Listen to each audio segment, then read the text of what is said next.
Spoken Name. I haven't thought about flying for a long time. I haven't dreamed of that moment when I was alone above the clouds for a long time. I haven't dreamed of waking up in a room surrounded in blue and green grass for more years than I could dream of remembering. I haven't walked back into the past or scratched on the doors of my origins, where it all came from, since I held up that cape for the last time. Return to Kent Town 10th Year Anniversary Edition is a revised version of Andy's first poetry book. The book can be purchased from Amazon and it contains numerous additional material. Spoken Label. Hi, it's Andy N from Spoken Label. Thank you today for streaming or downloading another episode of Spoken Label. Spoken Label was originally set up on beginning of 2016 and as of speaking has currently nearly 300 sessions. The full archive is available on Spoken Label bandcamp.com. Although it is available for free for stream and download if you wish, I am always grateful for any sort of kind of donation to enable me to keep the running costs of this podcast going. And enjoy. Take care. Bye bye. Spoken Label. Hi guys, Andy N, Spoken Label, back in the house on a very bright, cold Sunday afternoon. We've not got far to travel today. This is one of my most local guests I've had for a while. And what I mean local is she's actually sat in the next room. Now, who is the guest on with me today then? It's me, Amanda Nicholson. Yeah. Now, obviously, people obviously know we're the husband and wife team. Now, I've brought Amanda on today for a specific reason today, and we'll come on to this shortly, because she's had a really interesting last year in her creative projects. I wanted to talk to Amanda quite specifically about this today because there's a really good story in this. So obviously, Amanda, anyone who's hearing this should know who you are, but if they don't, would you like to tell people a little bit about yourself first of all? Okay, so I'm an author. I perform spoken word sometimes, not as much as we have usually in the past couple of years with lockdowns and things, but I'm copywriter, editor, podcaster. Sometimes I like to sleep. Yeah, no, we both do that occasionally, don't we? So, yeah, you're busy, very, very busy lady like Alex. But what we're going to talk about today is, and I want to learn a bit more about this myself because it's really interesting what Amanda's done. She's had a project going on. But as of the time this gets released, it's going to be just finished it, Amanda, won't you, as well? So yeah. And what it is it's something Amanda's called 12 projects in 12 months. Have I got that right? Yeah, that's right. Yeah. Now, do you want to tell people first of all the outline of this project, Amanda? So I decided to do it, I think, as we got to the end of January last year. So I called it 12 projects in 12 months, and it's basically a lot of different things that I'd started. Some were more complete than others, and a few others were just like maybe one piece and then a few notes. And I wanted to get as many of them out of the way as possible, so I picked out 12, and I worked on completing them. Yeah, you said, you want to get them out of the way. It's not the case you just want to dump them, is it? You're always, I know you're always telling me, you've got stacks of folders of incomplete projects, haven't you? Yeah. And I've got the majority of them out of the way now. I think there's still a few ideas floating around somewhere, but I think there's always going to be that. Yeah. But the main ones that I kept thinking about all the time, I've got them out of the way. Right. Obviously, but we're going to break down each of these projects because it's not the case of here, everyone's interested. When you'll give you the links at the end of it, is that they're all similar sort of things because they're not. This really shows Amanda's versatility as an artist and having a curator and writer. So, obviously then, why did you decide to go with 12 originally then? I think it's just one a month. But because I'd only thought of it at the end of January, I wasn't going to call it like in a year or get 12 projects done in 2021 because you only had about 11 months of the year left at that point. So I thought, I'll give myself a full year. And then the way it worked out, sometimes I'd have a month where nothing came out and then I'd have the next month where there was 2 projects. It's just how it worked out, how much time I had to put into it. Yeah, no, completely agree with it. Now, you've been living with me when you've been going through these. So I want to go through each of these projects so people can see go through each one. Now, the first one is obviously First Charge. Now, obviously, tell people about First Charge. So that was actually released as a paperback quite a few years ago, self-published, and I think it got picked up by a publisher. And then when they went bust, I re-released it as self-published again. But I brought it out as my first project on audiobook. So even though I'm not the one that was reading it on the audiobook, I worked with the voice artist quite a bit just to get it in the right sort of feel, to get the voice right. So I had to listen to every single chapter she recorded and make suggestions and things. So it did still require a lot of work. Yeah, I remember coming out on Audible, that one as well, blimey. Yeah, and that was then obviously you quickly followed it up with your... No, go on, I'll let you tell us about the second project. Not me, you say So not me. the second one is a chapbook called Buy My Book, I Need Cats. And this is quite ironic, actually, because we went and obviously saw our friend Rebecca last night doing a brother Russell. And they've got like a very elderly cat now and there. And then tell people what the cat was like, man, towards you last night. Oh, that cat was lovely. It's like the most gentle cat I've ever met. It was 22 as well, it was, as of typing. And it was like, and you always tell me cats don't come running to you, but you love a cat, wouldn't you, so? Yeah, I know sometimes we're walking around and you go to stroke a cat and it'll come running to you. And you'll go, oh, come over here, Amanda. Oh, this cat's lovely. And I'll walk towards it carefully to try not to scare it off. It'll take one look at me and go, no, and run away. Didn't last night, did it, man? That's the difference. So, so obviously, why did you come up with the title of Buy My Book, I Need Cats? I think you were interviewing somebody and they were talking about cats, and I think I jokingly said, oh, I need to call my next book, Buy My Book, I Need Cats, and maybe that will get sales. And then I just started thinking about it a lot, and I thought, well, I don't have any poems about cats, but I'll just include random pictures of cats throughout the book, even though the poems have nothing to do with it. Yeah, you did one. Yeah. The first poem that I included was about cats, so I added that in there just for the book, but the rest are just completely nothing to do with cats. Yeah, it was just basic. It's just like a bit of a joke for you, basically, wasn't it? So it's like, yeah. So no, it's a cute sense of humour. That's why. And the pictures of the cats in the book are gorgeous as well. Right. Okay. On to next then. Tell us what came next then. So I did Hidden Identities, which is a completely different. Yeah. And I originally started this one off when I was doing my creative writing MA, and it was part of my dissertation. I think I had to write, 5,000 words like about the piece itself, and then 10,000 words of the beginning of the piece. Yeah. And obviously tell people then obviously don't know this book. And I think this is one of your most fascinating books you've done to date. But tell people where it came from then. So it was about the aversion therapy, which gets carried out on people who are gay or transsexual or lesbian, bisexual, just to try to change like their sexuality. And obviously, it's not a disease anyway, but people say, oh, this is going to cure you. Mm. And it's not going to change someone to be straight or the way people want them to be. And when I was writing this for the dissertation and I got feedback in the run-up to it, I got people saying, oh no, because there's a bit where it's set in the 80s with one character and then a bit where it's set close to now with the other character. People kept saying, oh, you should have said it all in the 80s because that doesn't happen anymore. It's legal now.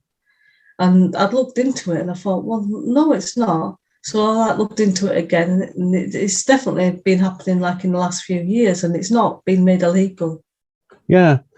Shortly after I bought this book out, I think they did pass a law against it, but I don't think it's actually done anything yet. I think it was more just like to appease people, and they've not put anything into action yet. Yeah.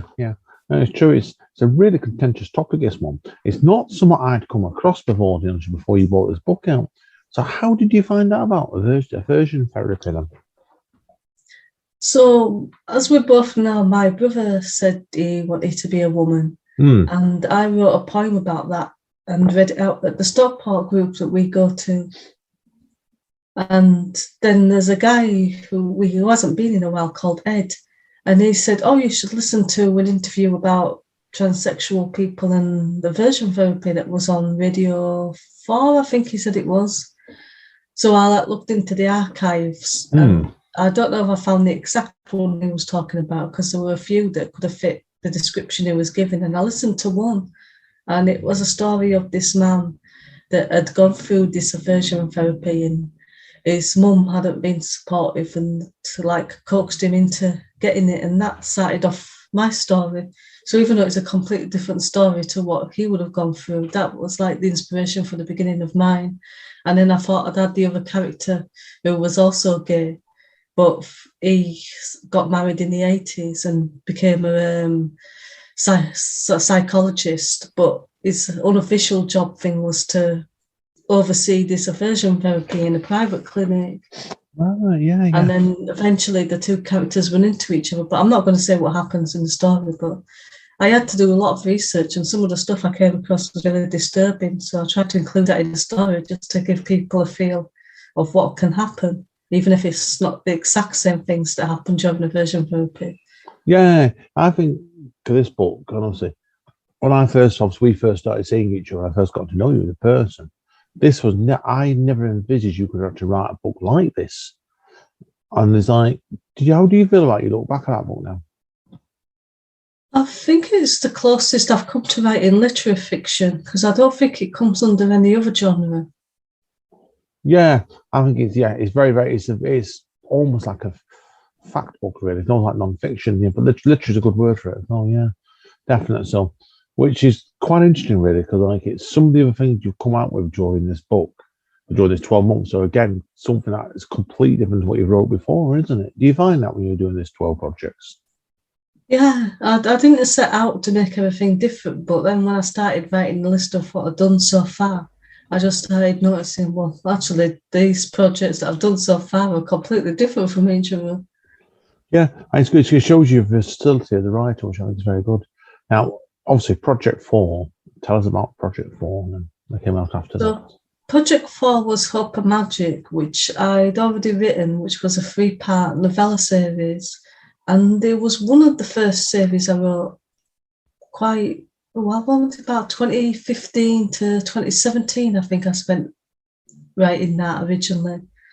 And I'd unpublished it. I'd unpublished most of my books, but I'd republished everything else except for that. And I decided to go back and edit it into one big book, so it was just sort of a 3-part novel. And I re-edited it and changed a few things and then republished it again. Yeah, I've got the original novellas knocking around for this, and I've also got the book as well. And how did you feel then?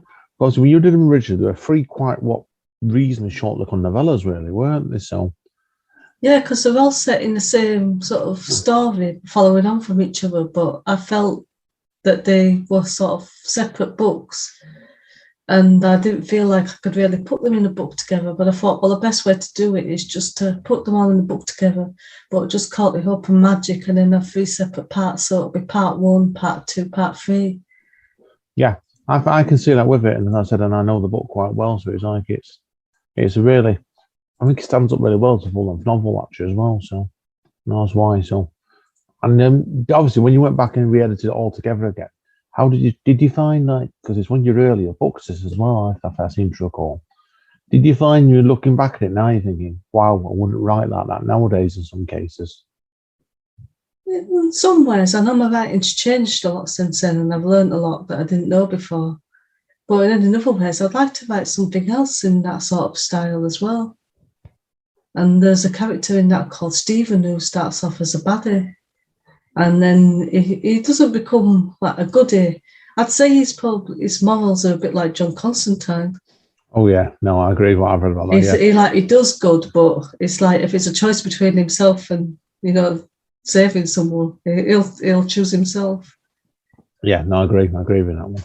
Okay, next your projects. This was the most unusual, I think, of your projects you did here, or books that came out. How do you feel about this next one?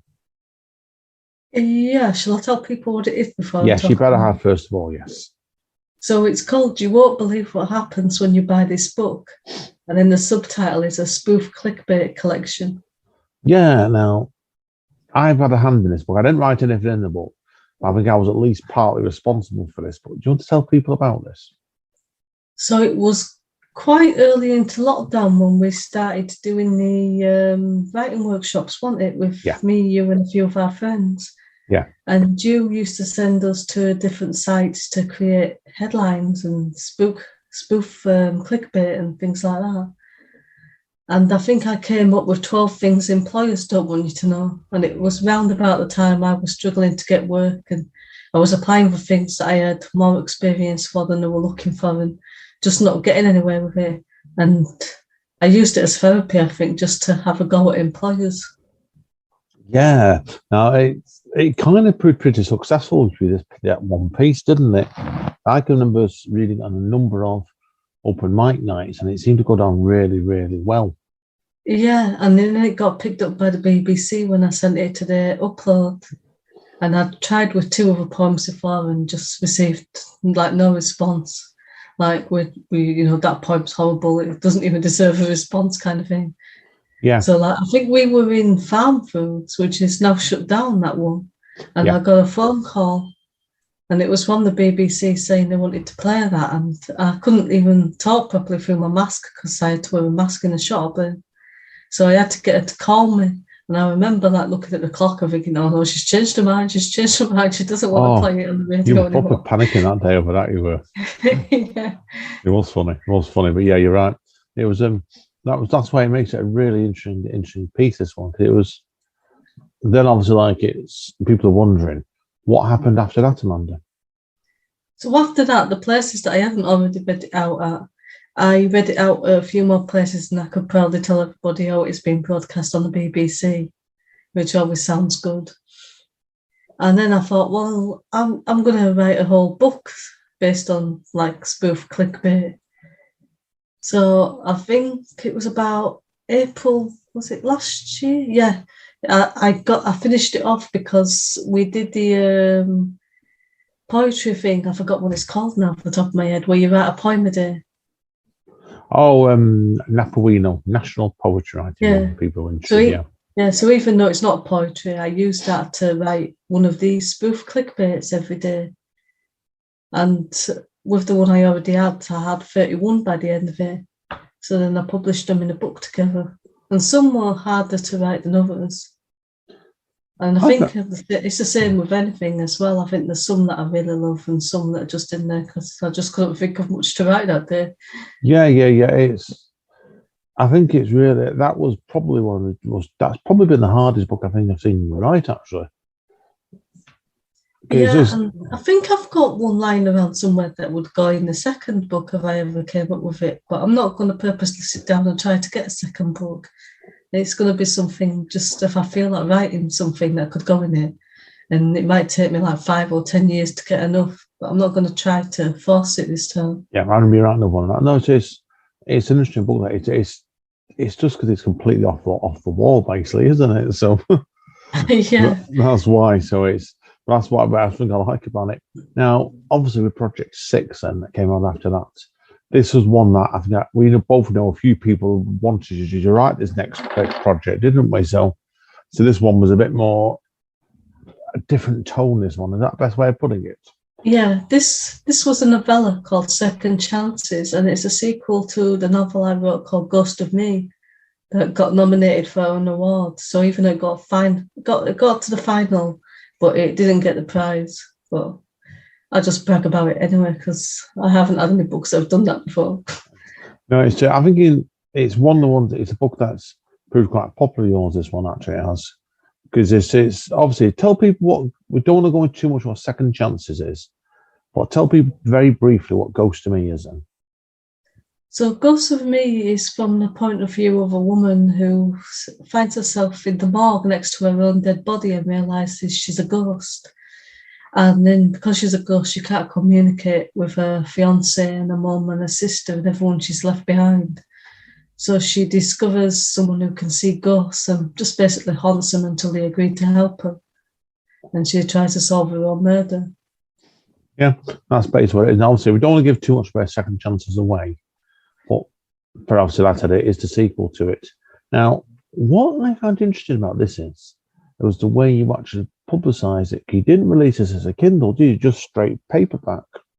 Yeah, it's released as a paperback, and then instead of doing it as an ebook, I was on Medium at the time, which is like a paid blogging site where you can either post stuff as a free member or you can post stuff and pay, and it's supposed to get more people, and then you get paid per view. But it's not very much. I don't think I made very much of it. I made maybe $1 from the whole book.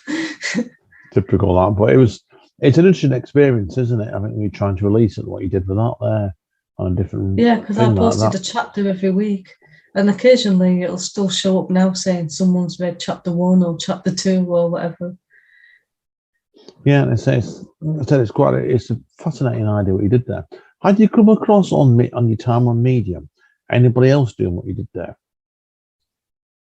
I think I have, yeah, but they've done it as a publication, which is through their own Medium site. I did it through another person's publication that was for posting fiction and poetry, because I thought that way I'll pick up other followers, because I don't have much of a following on Medium.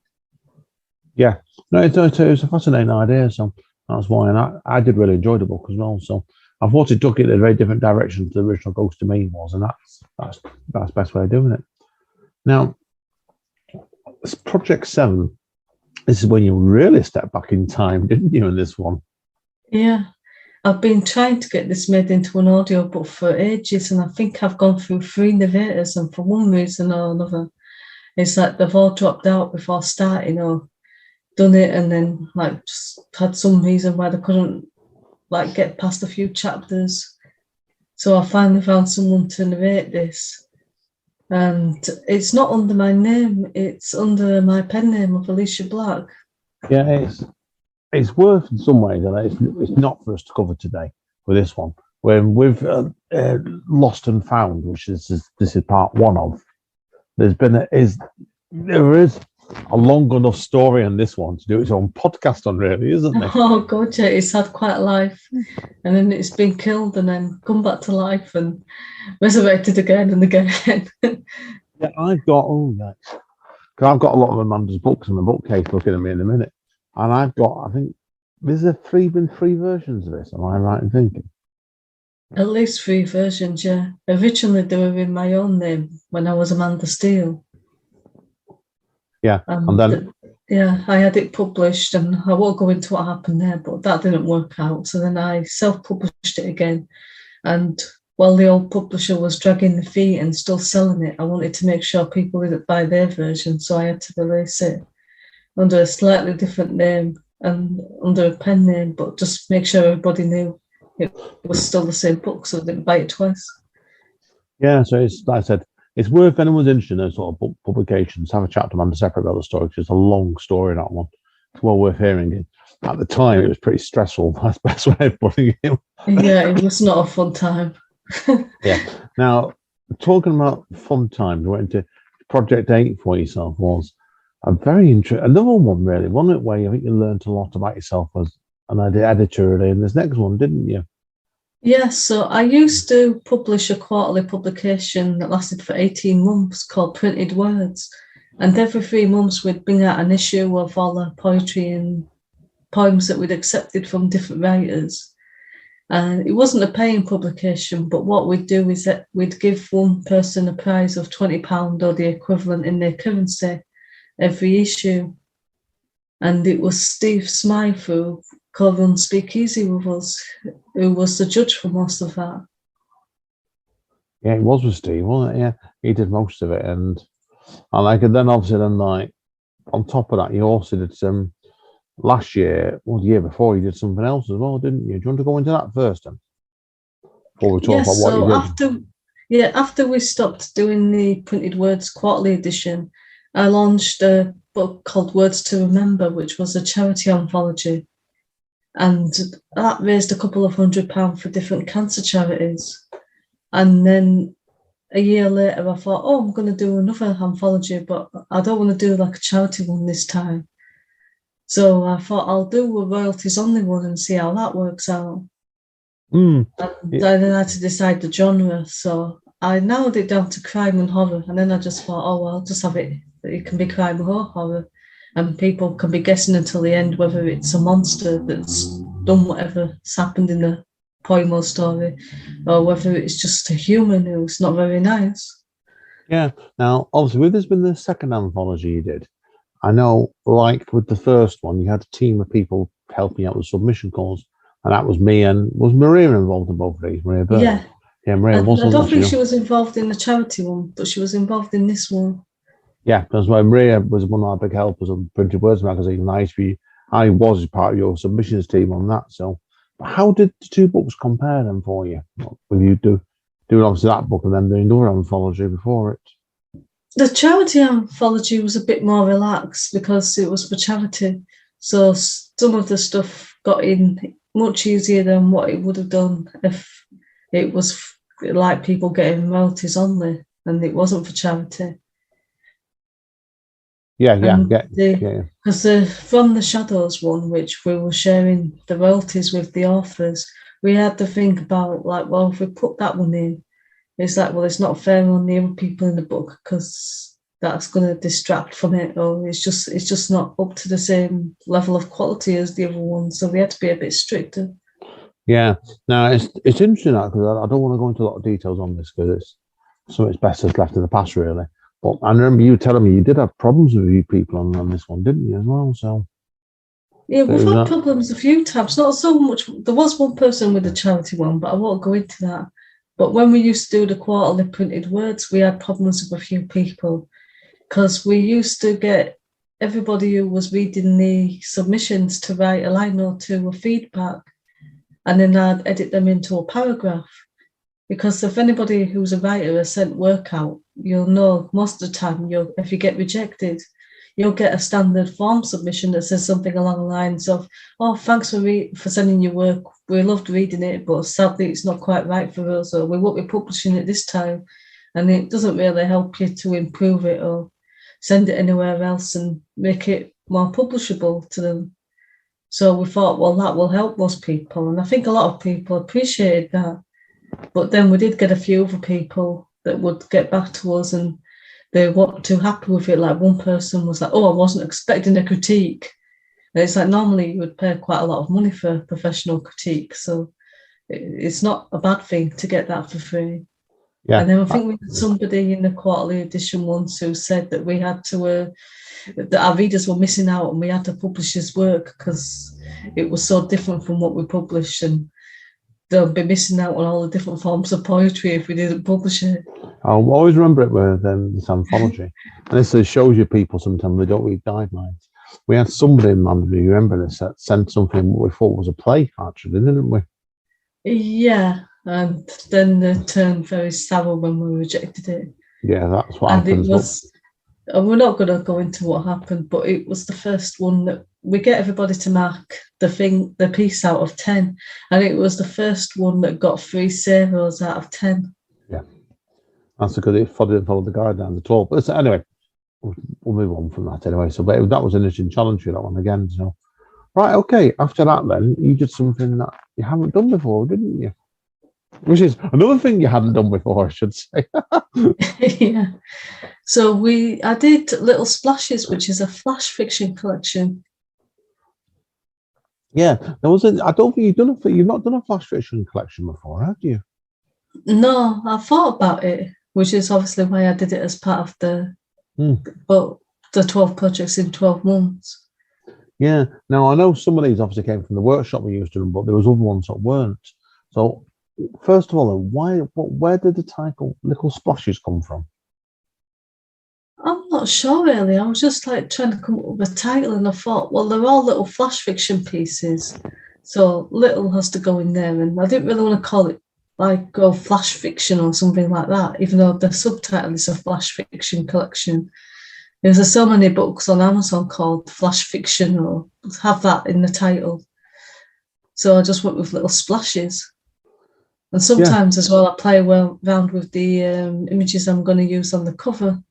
And it's a mixture of just creating something and then creating the title from that. So I think it was a bit of both. I was just playing around with the cover and playing around with the titles, and I found the title and the cover that matched up with each other.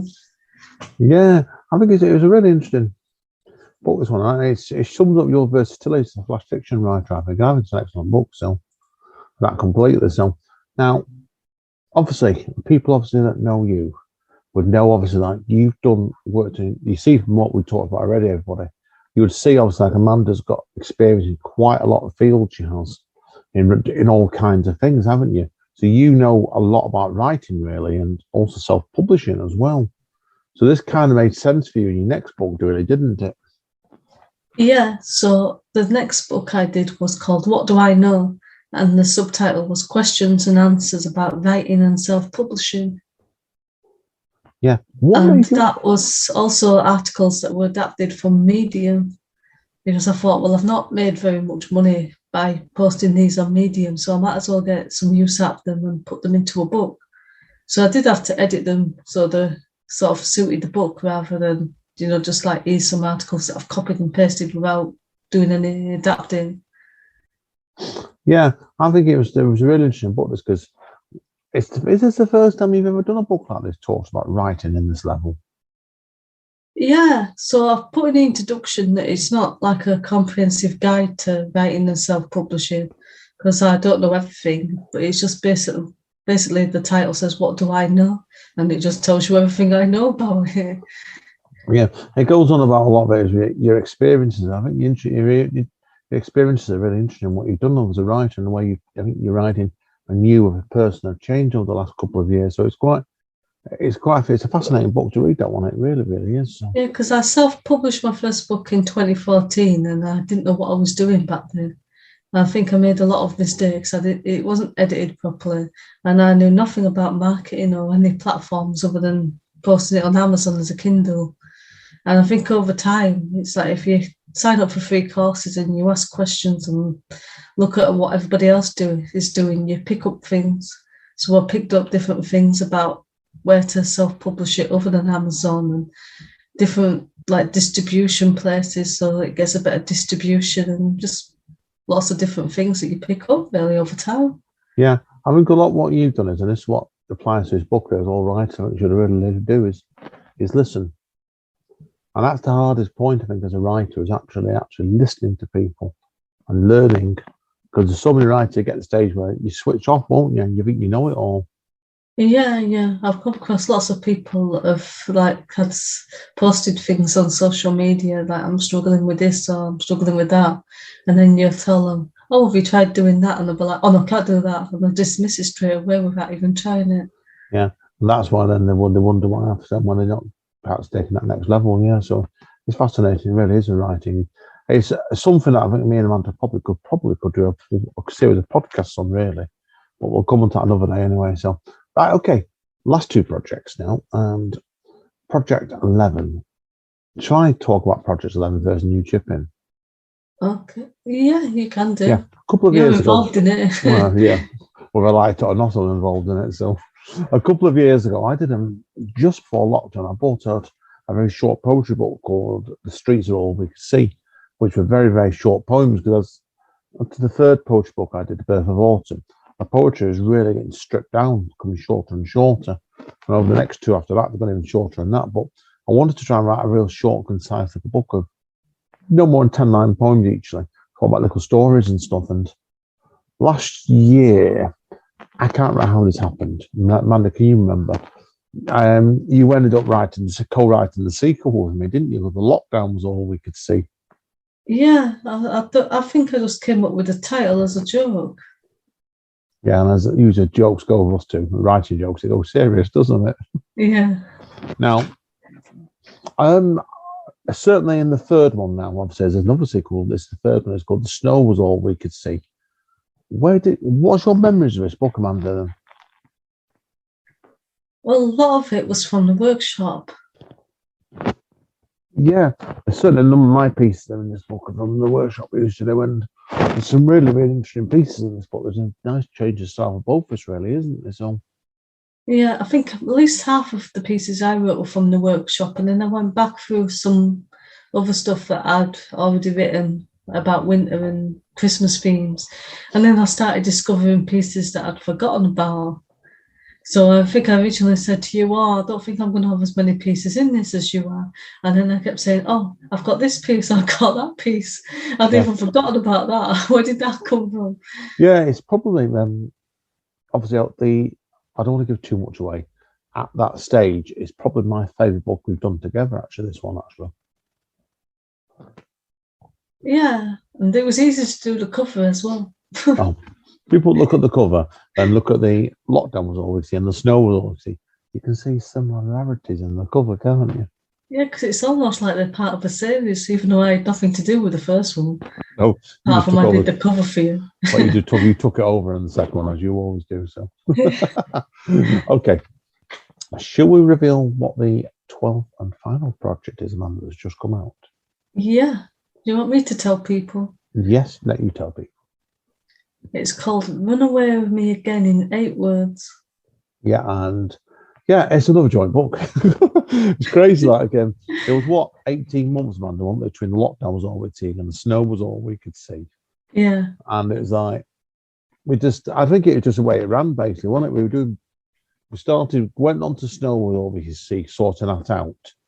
And who wanted to do Run Away With Me Again in 8 words? Was it me or you started it off? I think you suggested it, and I think I came up with the title. It took a while to try and figure out what the title would be, because we did Run Away With Me in 7 words, and that title is 7 words, and they're all 7 words poetry. So I wanted this one to be 8 words in the title. Yeah, and I've got to say, actually, I found this a harder book to write, actually. Go right with you. Yeah, I did a little bit. I think it took quite a few attempts, didn't it? Because we originally started it, and then we both went off and did different things, and then we couldn't find it. It took ages finding it. Yeah, it was, I don't know, reading back on it, it's a trickier one, because we had I found it harder to write, and it's bizarre, really, because you think sometimes, don't you, when you really strip it down to 7 words, and you think you give yourself a bit more leeway if you did with 8 words, you think it'd be easier, don't you? But it wasn't. No, and plus we'd already done the 7 word one, and I think that was more natural, because for half of it we were just doing it as a joke, and then we thought, we're going to publish this. This one is like we were doing it more seriously because we knew we were going to publish it. Yeah, and it was more. I think we were more. It's interesting if we do this sort of thing. We were more conscious of it, weren't we? Yeah. And it's like when we did Run Away With Me in 7 words. It was really interesting. Like we were doing it at one point. This is what we did with the method. Amanda started it off on Twitter as a 7 word poem, just an experiment. And somebody that co-wrote the book, who isn't Amanda, did a response as a gag. So I just carried it on and said, challenge accepted.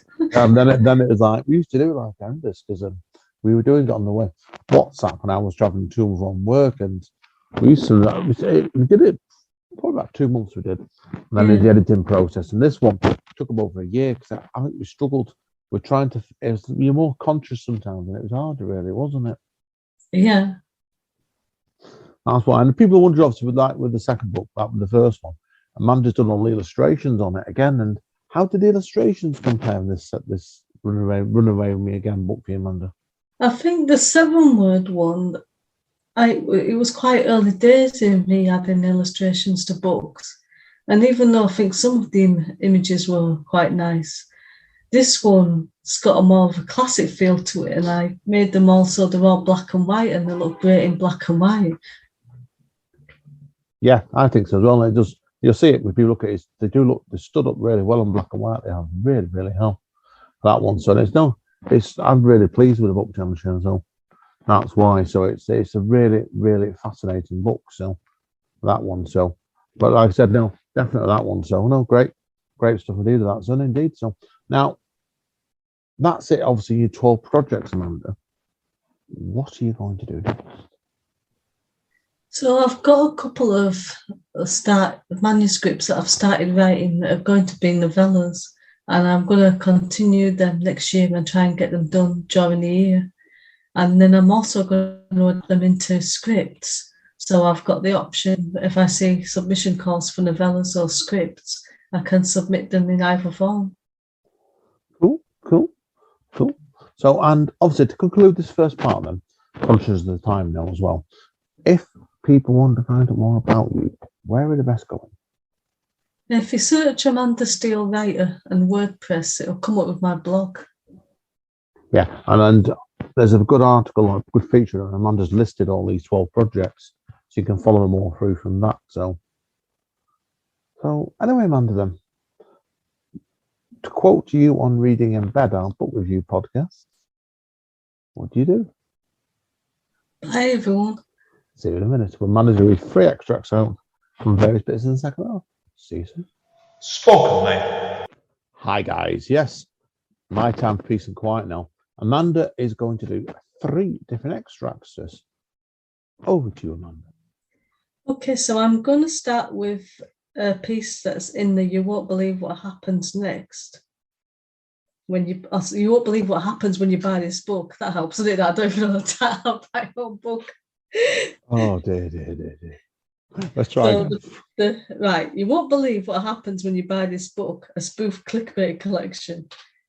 And the piece that I'm reading from that is called 6 Genius Ways to Get a Well-Paid Job Without Experience. 1, know someone in charge, fail the interview, but get the job anyway. Then tell everyone how hard you work to get where you are. 2, auction yourself on eBay. Start a bidder war by getting your friends to place bids. If you have no friends, create accounts for your imaginary friends and get them to bid. Then build up the hype and get real employers fighting over you, even though none of them will be quite sure why they want you so badly. 3, when you want to send out CVs, include a bottle of wine. You may not have the experience, but by the time the recruiter has finished drinking the wine, he or she won't care. 4, if you get rejected from a job, just turn up and start working anyway. They will be so impressed and they will hire you on the spot or take out a restraining order. 5, first impressions of everything. So on arriving, backflip into the room to distract them from your lack of experience. If you can't do backflips, a seductive dance will do. 6, if your experience is non-existent or you have nothing but the basics on your CV, fill up the blank spaces with images of cats. Everyone loves cats, and if they don't, you don't want to work for them anyway. Meow. That's what I'm going to say. See, there's a cat now. Oh, I do love that piece. One of my favourite pieces of that. I remember you wrote half of that in the workshop, and it was like, it just came out of nowhere. And everyone, it was just that magic sort of moment. Everyone sat there thinking, where the hell has that come from? Years of anger and bitterness. Good. Okay, well, better move on. Taking the time there. So, okay, extract number 2. Okay, so this is an extract from Hidden Identities, so slightly more serious piece now, or much more serious piece. Mum's shoulders shook. Her chest rose and fell in quick succession as she gasped. Under normal circumstances, I might think she was having a seizure, but the tears rolling down her face, combined with what I just told her, meant that I did know better. I'm gay, I repeated, not because I wanted to cause her further upset. I simply didn't know what else to say. I leant against the kitchen wall as I waited for her reply.